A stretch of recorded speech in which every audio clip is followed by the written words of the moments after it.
आप सभी को प्रणाम। मैं विभा रानी और मुझे इस बात का फिर से पूरा भरोसा है कि आप सब लोग देख रहे होंगे दूरदर्शन पर धारावाहिक चाणक्य। आप लोगों को अच्छा भी लग रहा होगा और हम आपके लिए समय समय पर लेकर के आ रहे हैं चाणक्य के निर्माण की प्रक्रिया, उसका आधार, उसकी प्रेरणा, उसका शिल्प और उसके पात्र परिचय, पर्दे के पीछे काम करने वाले लोग, इन सब के बारे में। आज इसकी आखिरी कड़ी के रूप में हम आपके सामने लेकर के आ रहे हैं चाणक्य की कथा वस्तु। और मुझे पूरा यकीन है कि आप सब लोग बहुत उत्सुक होंगे जानने के लिए कि चाणक्य की कथा वस्तु है क्या। चाणक्य की कथा व्यक्ति से समाज और समाज से राष्ट्र निर्माण की प्रक्रिया की कथा है।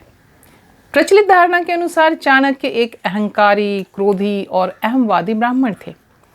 अर्थशास्त्र, चाणक्य सूत्र और चाणक्य नीति दर्पण में व्यक्त चाणक्य के विचारों से परंतु यह धारणा निर्मूल सिद्ध होती है। विज्ञानी, सुशील, त्यागी, मान अपमान से निरपेक्ष और निश्चित उद्देश्य के प्रति दृढ़ संकल्प व्यक्ति थे। उन्होंने राष्ट्र निर्माण का महान दायित्व स्वयं ग्रहण किया था और उद्देश्य पूर्ति के पश्चात उन्होंने निरपेक्ष भाव से सब कुछ त्याग दिया।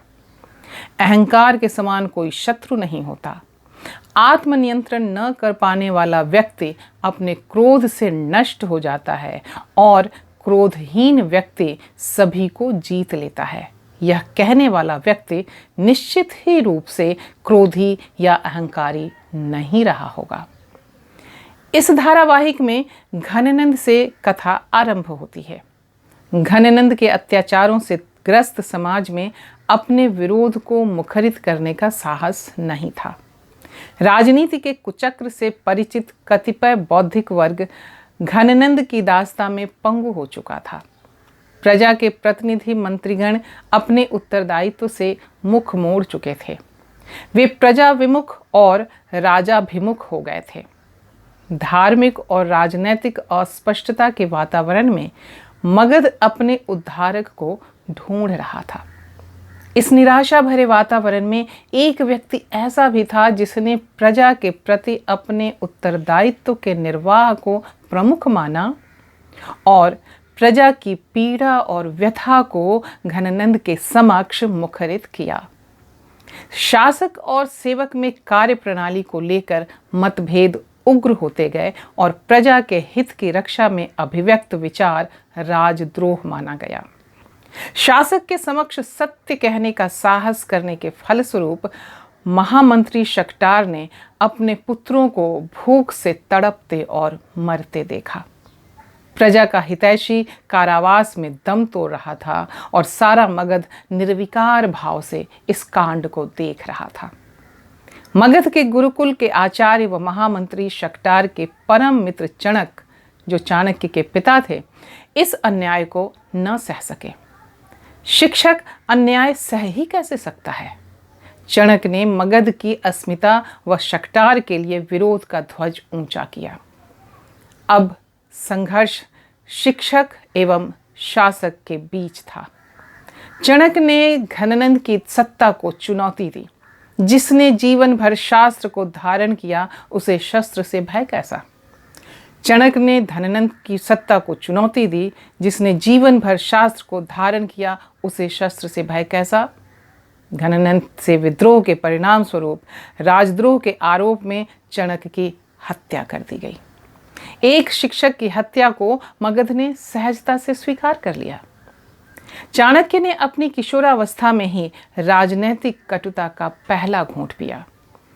पिता की हत्या से मन में उपजा आक्रोश, असमय माता की मृत्यु की पीड़ा, धनाढ्यों की विलासिता, चरित्रहीनता, बौद्धिक वर्ग की जड़ता एवं राजनैतिक दासता एवं शोषणग्रस्त भूखे नरकंकालों के नेत्रों में असुरक्षित भविष्य की परछाई ने विष्णुगुप्त के किशोर मन को झकझोर दिया। कौन दिखाएगा मगध को मार्ग? क्या भविष्य है मगध का? बचपन में ही विष्णुगुप्त ने राजनीति का पहला पाठ पढ़ा। माता की मृत्यु के पश्चात शिक्षक के पुत्र ने शिक्षक के उत्तरदायित्व के निर्वाह का संकल्प लेकर तक्षशिला के लिए, गुरुकुल के लिए प्रयाण किया। विष्णुगुप्त ने मगध छोड़ दिया। तक्षशिला के गुरुकुल में विष्णुगुप्त से आचार्य चाणक्य का निर्माण हुआ। वर्षों की कठोर साधना और चिंतन ने चाणक्य को एक अभिनव राजनैतिक दृष्टि दी। मगध की राजनीति का प्रत्यक्ष कटु अनुभव उन्हें था। तक्षशिला प्रवास में वे गांधार का भी नैतिक पतन देख रहे थे। जनपदों का पारस्परिक संघर्ष उन्हें विचलित करता था। उन्होंने श्रेष्ठ मूल्यों की उपासना छोड़ क्षणिक सुखों के पीछे भागते हुए समाज को देखा था। अराजकता और नैतिक पतन के सामाजिक दानवों ने समाज को पतन के कगार पर ला खड़ा किया था। शास्त्रों, शिक्षा एवं संस्कृति की अवहेलना उन्होंने देखी। शास्त्रों का दुरुपयोग उन्होंने देखा। उन्होंने देखा कि निरंकुश शासकों की स्वार्थी आकांक्षाएं राष्ट्र को पतन के गर्त में धकेल रही हैं। केकय और गांधार का युद्ध, मगध और मालव की दूरी आदि ने चाणक्य को यह सोचने पर बाध्य किया कि क्यों पड़ोसी राज्य आपस में युद्ध करते रहते हैं। राष्ट्रीय भावना कहाँ विलुप्त हो गई। तक्षशिला और केकय के निर्णायक युद्ध के दिन ही तक्षशिला गुरुकुल का समावर्तन समारोह होता है। समावर्तन समारोह में छात्रों को संबोधित करते हुए चाणक्य कहते हैं, त्याग, पवित्र आनंद, शौर्य, राष्ट्रभक्ति, उत्सर्ग, श्रेष्ठ गुणों और उसी भारत भूमि के उत्थान के लिए अपना सर्वस्व समर्पित करने की भावना के साथ माँ भारती के पुत्र आज अपनी अपनी जन्मभूमि वापस जाएंगे। पर मैं आज यहाँ से किसी मगध, किसी मालव, किसी लिच्छवी, किसी कुरु, किसी पांचाल को नहीं जाने दूंगा। आज यहाँ से सिर्फ भारतीय जाएगा। चाणक्य के मन में एक राष्ट्र की स्थापना हो चुकी थी। आवश्यकता थी केवल उसे साकार करने की, और साकार करने के लिए योग्य साधन चाहिए था। वह भी मिला। लगभग 13 वर्षों के बाद चाणक्य पाटलिपुत्र लौटे। मार्ग में एक पंथागार के समीप उन्हें भारत का भावी सम्राट चंद्रगुप्त अपने मित्रों के साथ राजा प्रजा का खेल खेलते हुए मिला। वे चंद्रगुप्त को अपने साथ लेकर तक्षशिला लौटे। तक्षशिला में चंद्रगुप्त ने शस्त्र शिक्षा प्राप्त की।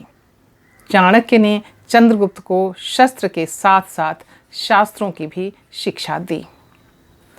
उसी समय लगभग 326 ईसा पूर्व मेसिडोनिया के शासक फिलिप का महत्वाकांक्षी पुत्र व महान दार्शनिक अरस्तु का शिष्य विश्व विजय का स्वप्न लिए अनेक राष्ट्रों की स्वतंत्रता को रौंदता, नगरों को लूटता, आग लगाता, भयंकर नरसंहार करता भारत के द्वार आ पहुंचा। समस्त भारत के लिए यह एक चुनौती थी। इतिहास साक्षी है कि भारत ने सीमा विस्तार के लिए किसी भी काल में हथियारों का सहारा नहीं लिया। उसी राष्ट्र के स्वप्न को अलक्षेंद्र ने ललकारा। भारत भूमि अपनी अविजित प्रतिष्ठा खोने को तैयार नहीं थी। सीमांत जनपद पुष्कलावती की रानी कृपा देवी ने अलक्षेंद्र के अभियान को चुनौती दी। आबाल वृद्ध सभी युद्ध में मातृभूमि के सम्मान की रक्षा के लिए उतर पड़े। यह भारत का दुर्भाग्य था। यह भारत का दुर्भाग्य था कि वह अलक्षेंद्र के आक्रमण के विरुद्ध संगठित नहीं हो सका। भारत के इतिहास का करुणाजनक व कलंकपूर्ण अध्याय तब लिखा गया जब गांधार नरेश आम्भी ने पंचनद वाहिक प्रदेश से अपने वैमनस्य के कारण राष्ट्रहित को तिलांजलि दे दी और अलक्षेंद्र को गांधार से जाने का मार्ग दे दिया। आम्भिक का यह आत्मघाती निर्णय राष्ट्र के विरुद्ध षड्यंत्र था। अपने व्यक्तिगत द्वेष को उसने राष्ट्र से ऊपर माना और भारत के मर्म पर आघात करने के लिए सीमा के द्वार विदेशियों के लिए खोल दिए। अलक्षेंद्र असंख्य भारतीयों का नरसंहार करता और अपनी विजय पताका फहराता महाजनपदों में बंटे भारत को रौंद रहा था। व्यक्तिगत शौर्य की दुंदुभी बजाने वाले महाजनपदों के शासक एकजुट होकर अलक्षेंद्र का प्रतिकार करने को तैयार न थे। आम्भे, पोरस आदि ने चाणक्य के प्रस्ताव को अस्वीकृत कर दिया। विवश होकर चाणक्य ने तक्षशिला से मगध की यात्रा की। उन्हें आशा थी कि मगध के शक्तिशाली राजा घननंद उनके प्रस्ताव का समर्थन करेंगे और अपनी सेना के साथ तक्षशिला कूच करेंगे। चाणक्य की यह अंतिम आशा भी पूरी नहीं हुई। घननंद ने आचार्य का अपमान किया। चाणक्य अपने इस प्रयास में उस समय के छोटे बड़े राजाओं से हतोत्साहित और अपमानित किए गए। आचार्य ने राष्ट्र हित की चिंता न करने वाले राजाओं को समूल नष्ट करने और भारत को एक करने की सौगंध ली। उन्होंने अपनी शिखा खोली और संकल्प लिया कि भारत को एक करने और न्यायपूर्ण शासन की स्थापना के पश्चात ही वे अपनी शिखा बांधेंगे। अलक्षेंद्र के विजय अभियान के समय चाणक्य ने विभिन्न जनजातियों और गणराज्यों को प्रतिरोध के लिए संगठित करना चाहा, परंतु तब तक काफी देर हो चुकी थी और चाणक्य अनावश्यक विनाश को रोक न सके। मगध विजय की लालसा पूरी न होने और अपने सैनिकों के विद्रोह के कारण अलक्षेंद्र फिलिप को क्षत्रप बनाकर भारत से लौट गया। इधर चाणक्य विदेशी अधिकार से भारत भूमि को मुक्त कराने के लिए छात्र, शिक्षक और जन समुदाय को संगठित करते रहे। गुरुकुल इन योजनाओं का केंद्र बना। चाणक्य के निर्देशन और चंद्रगुप्त के नेतृत्व में राष्ट्र निर्माताओं की एक सेना तैयार हुई। इस सेना ने जन समुदाय के साथ मिलकर विदेशी शासकों के विरुद्ध विद्रोह किया और अंततः फिलिप की हत्या हुई। फिलिप की हत्या से विदेशी अधिकार की नींव हिल गई। आगामी 9 वर्षों में अपनी कूटनीति और संकल्प के बल पर चाणक्य और चंद्रगुप्त ने यवनों को भारत से निष्कासित किया। 323 ईसा पूर्व में भारत विदेशी शासन से मुक्त हो गया। अब राजनैतिक दृष्टि से भारत को एक करने का कार्यभार चाणक्य और चंद्रगुप्त के समक्ष था। राष्ट्र को नवीन नेतृत्व देने की आकांक्षा सहज नहीं थी। पुरानी व्यवस्था को बदलना, भ्रष्ट और अनैतिक मंत्रियों को हटाना और इससे भी अधिक दुराचारी शासकों को राज्यच्युत करना कठिन और दुस्साध्य कार्य था। चाणक्य ने मगध को अपना लक्ष्य बनाया क्योंकि मगध ही उस समय का समर्थ और शक्तिशाली राज्य था। पाटलिपुत्र को केंद्र बनाकर संपूर्ण भारत को नेतृत्व दे पाना संभव था। तत्पश्चात आरंभ होती है मगध में राजनीतिक दांवपेचों की कथा, सुख दुख हर्ष शोक की कथा, चाणक्य के जीवन के उत्तम पक्षों की कथा, राष्ट्र निर्माण की कथा और उस युग की कथा जिसने भारत को सांस्कृतिक और राजनैतिक रूप से एक देखा, उस इतिहास की कथा जिसने प्रथम भारतीय ऐतिहासिक सम्राट देखा। चाणक्य पाटलिपुत्र जाते हैं और शक्टार के पुत्र श्रीयक और वररुचि की सहायता से घननंद को सिंहासन से हटाने की गुप्त योजना बनाते हैं। घननंद का योग्य और विश्वासी मंत्री अमात्य राक्षस चौकस होता है, किंतु प्रजा चाणक्य और चंद्रगुप्त का साथ देती है। संघर्ष में घननंद की हत्या होती है और चाणक्य मगध के सिंहासन पर चंद्रगुप्त को बिठाते हैं। चंद्रगुप्त के सम्राट बनने के साथ चाणक्य का संकल्प पूरा होता है और भारत पहली बार एक समर्थ, योग्य और प्रजा हितैषी सम्राट का साक्षात्कार करता है। चाणक्य की कथा प्रतिकूल परिस्थितियों में भी निस्वार्थ भाव से महान आकांक्षा और उद्देश्यों को प्राप्त करने का मार्ग दिखाती है। चाणक्य की कथा उन प्रेरणा स्रोतों की कथा है जो चिरंतन है। चाणक्य की कथा उस राष्ट्र की कथा है जिसने संघर्ष के काल में भी सत्य की ही उपासना की।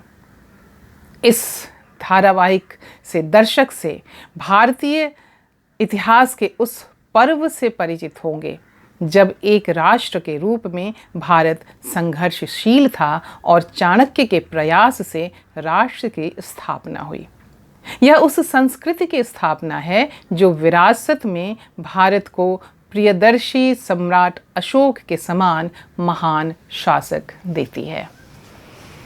यह है कथावस्तु और इसके साथ हम आपसे यहाँ से विदा लेते हैं। आप धारावाहिक देखते रहिए। बहुत बहुत धन्यवाद। प्रणाम।